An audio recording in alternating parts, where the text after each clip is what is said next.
That question, that one simple question, was not just a moment of television gold. It was a pressure valve releasing 18 seasons of frustration.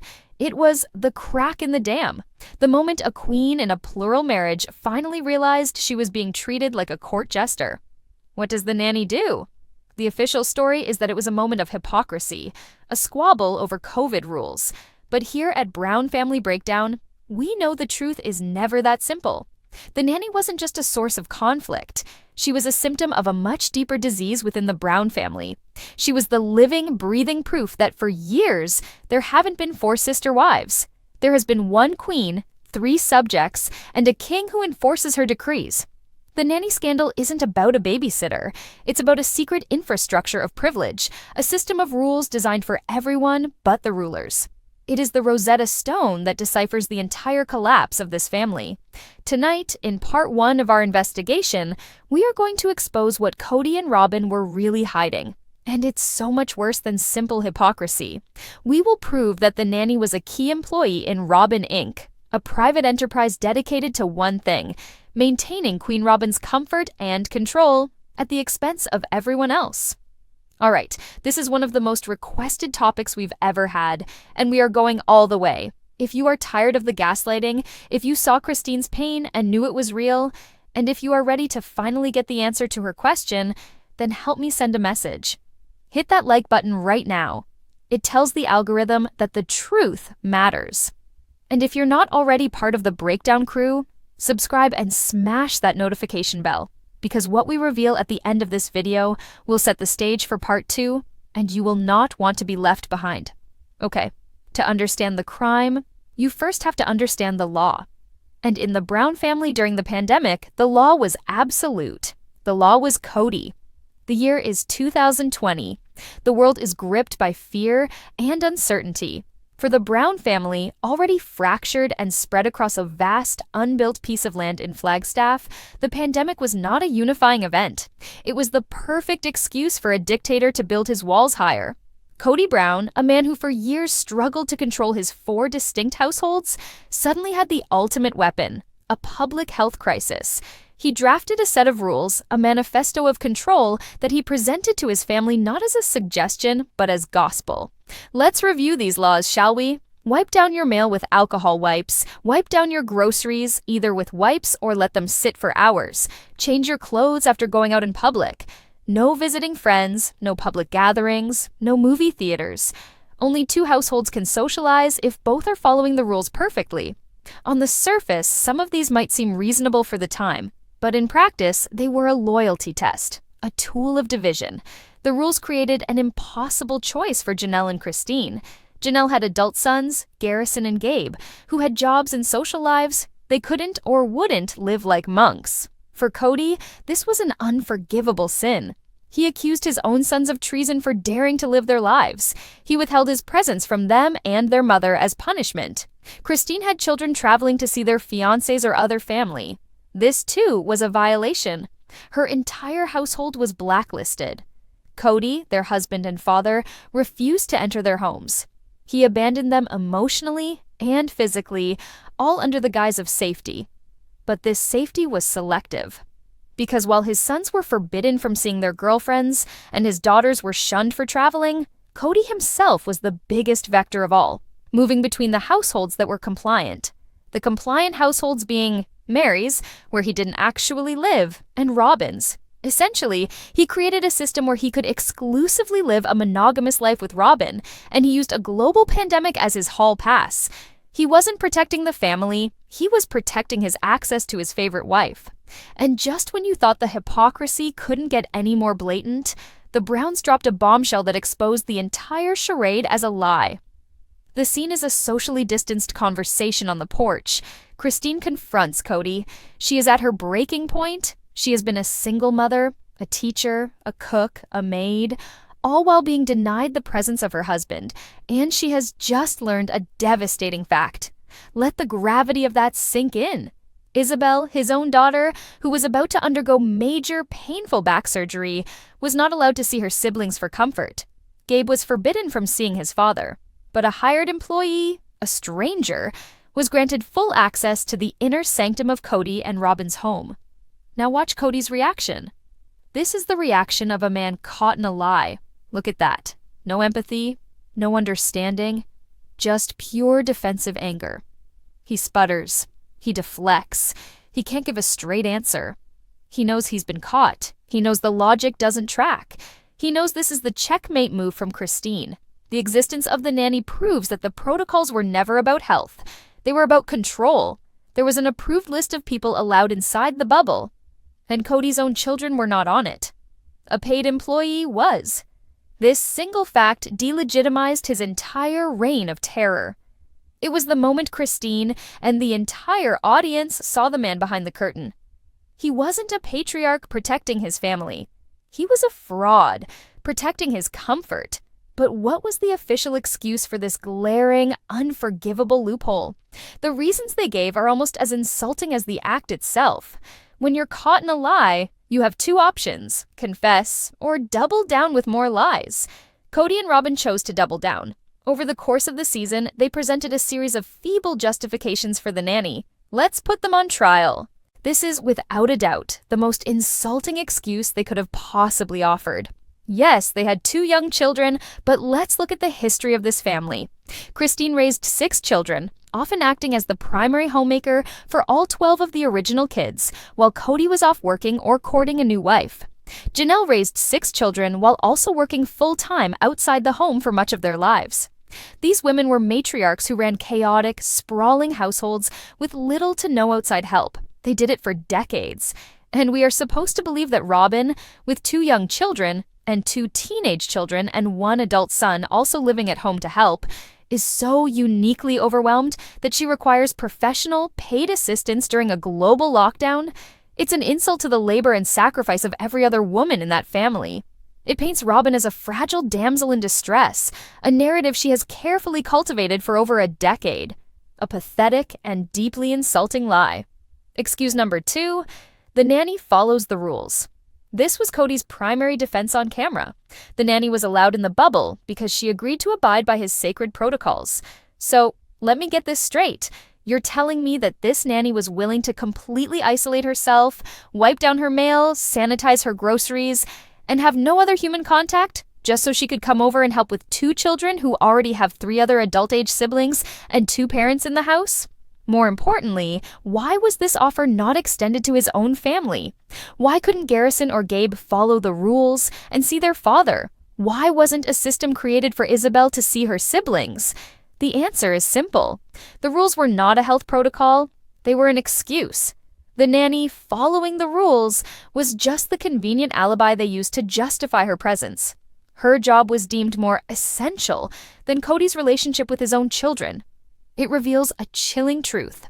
In Kody's mind, Robyn's comfort, facilitated by the nanny, was more important than the emotional well-being of the rest of his family. A cruel and transparently false justification. Host. Excuse number 3. Robyn and I are not full-time with the kids because we have to work. Kody actually tried to argue this, that he and Robyn had work to do and therefore needed childcare. Work? What work? My sister-wife's closet, Robyn's much-touted passion project, had been functionally defunct for years at this point. There is zero evidence that she was engaged in any significant business activity that would require her to hire a full-time nanny.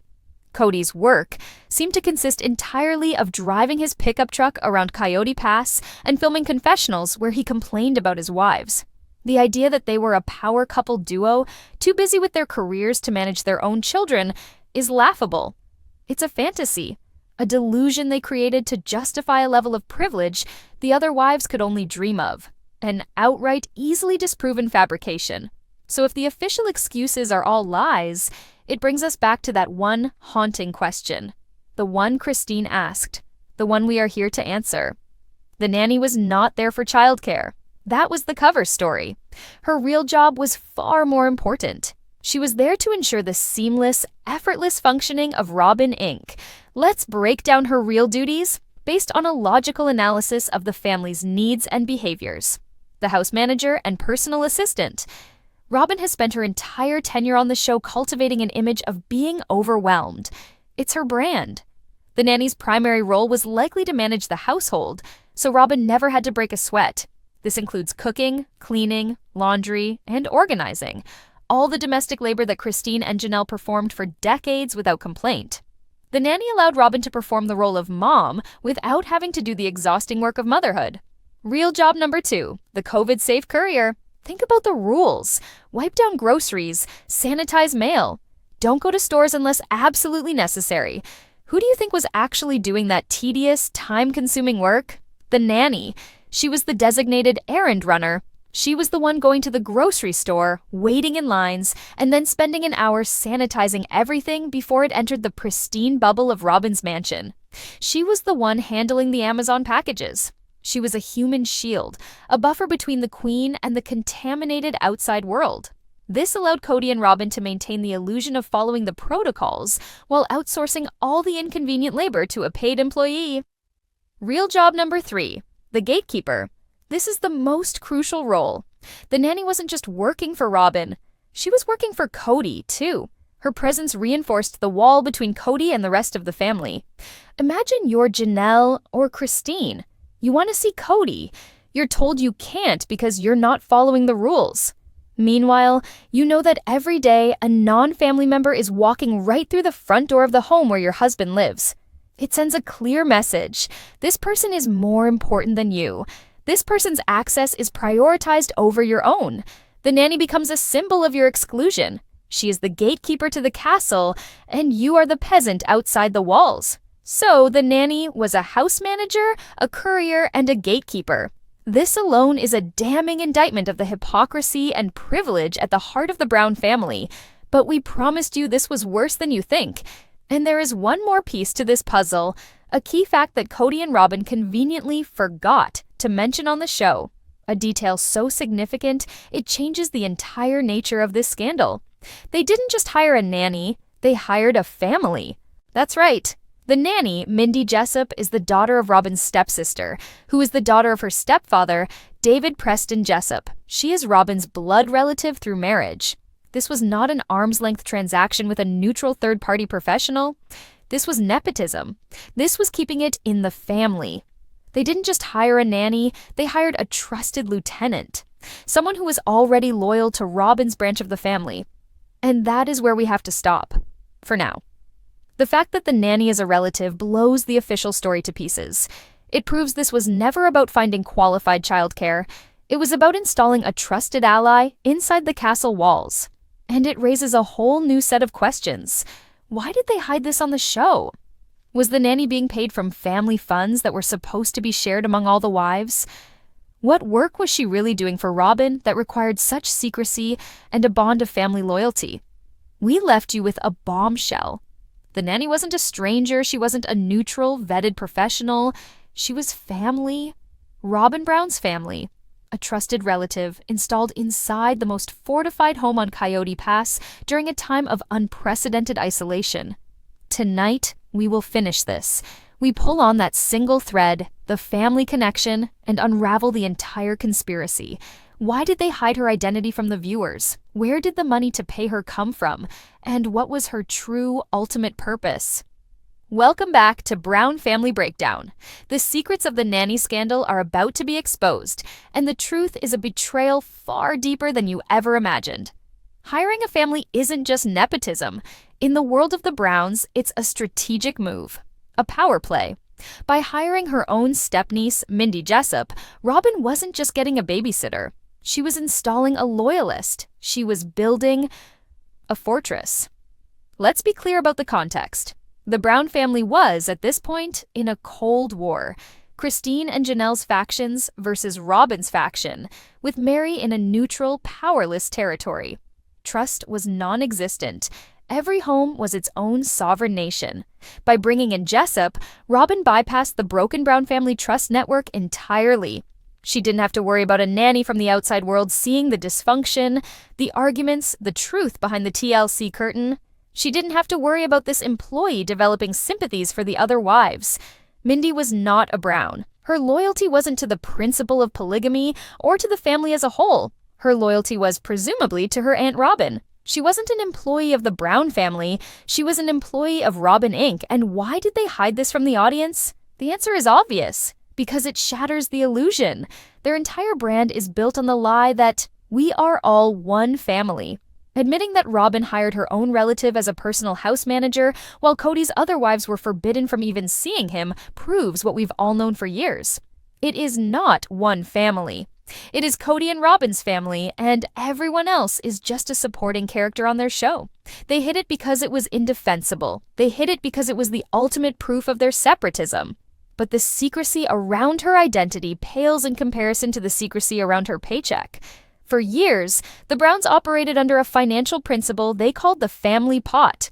In theory, all income earned by the wives and Kody went into a single account, and all family expenses were paid out of it. It was financial communism, built on the foundation of radical trust. Now, let's introduce a secret expense, a hidden pipeline siphoning money out of that pot.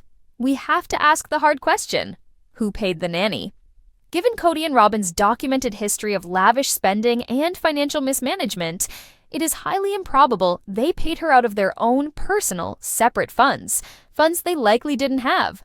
The most logical conclusion is that the nanny's salary was paid from the family pot. Let that sink in. This means that Christine, who was desperate for money to fund Isabel's life-changing surgery, was likely helping to pay the salary of the woman who was cleaning Robyn's house. This means that Janelle, who was forced to live in a trailer on the barren Coyote Pass property after losing her rental because of the family's financial instability, was likely helping to pay the salary of the woman who was running errands for Robyn. This means that Mary, whose considerable income from her successful MLM business was a primary source of funds for the entire family, was almost certainly bankrolling Robyn's ability to hire her own relative as a personal assistant, all while Mary herself was treated as little more than a family item. This is not just hypocrisy. This is a profound financial betrayal. It is arguably a form of financial abuse. Using communal funds for a private, secret, luxury expense that benefits only one wife, while the other wives are struggling and being denied access to their own husband. The nanny scandal was never just a squabble over rules. It was a financial crime scene. Kody and Robyn weren't just isolating themselves. They were forcing the other wives to pay for the privilege of being excluded. But the money is only part of the story. The real crime is what that money was buying. It wasn't buying childcare. It was buying the destruction of the family. Let's return to the metaphor we introduced in part 1. The nanny was a Trojan horse. But what was she smuggling inside the walls of Kody and Robyn's fortress? Not soldiers. An idea. A lifestyle. A future. She was smuggling monogamy into a plural family. Her real unspoken job was to help Kody and Robyn build a perfect, seamless, friction-free, monogamous household. A household so comfortable, so well-managed, so peaceful, that Kody would never, ever want to leave it to deal with the messy reality of his other families. The nanny was the key to achieving this. She eliminated domestic friction. With a hired manager running the house, Kody and Robyn were free from the daily arguments over chores, cooking, and cleaning that plague most couples. Their home became a sanctuary, not a workplace. She enabled the perfect parent fantasy. With a nanny handling the grunt work of childcare, Kody and Robyn could swoop in for the fun parts. They could be the good cop parents, full of energy and love, because they weren't exhausted from the 27 labor of raising young children. She insulated their bubble. By acting as the courier and running all the errands, she allowed their home to become a hermetically sealed utopia, untouched by the stresses of the outside world or the demands of the other wives. The nanny's job was to create a 5-star resort experience for Kody Brown. An experience so blissful that his other homes, with their adult problems, their independent thoughts, and their lack of hired help, seemed like chaotic, stressful, undesirable war zones in comparison. And it worked. Kody stopped going over. He stopped trying. He chose the resort over the family. The nanny didn't just help with the kids, she helped Kody abandon them.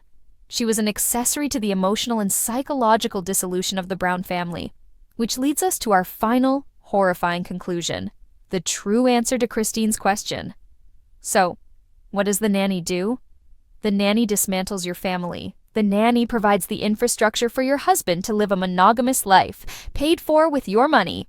The The nanny helps create a bubble of comfort so perfect that your husband no longer has the time, the energy, or the desire to be a father to your children. The nanny makes your home, your problems, and your life so inconvenient by comparison that you become disposable. The nanny's job is to help your husband forget you exist. That is what the nanny does. The nanny scandal was the point of no return. It was the moment Christine Brown and the rest of the world saw the truth in blazing clarity. There was no one family. There was Kody and Robyn's kingdom and the crumbling satellite states they were leaving behind. It was never about COVID.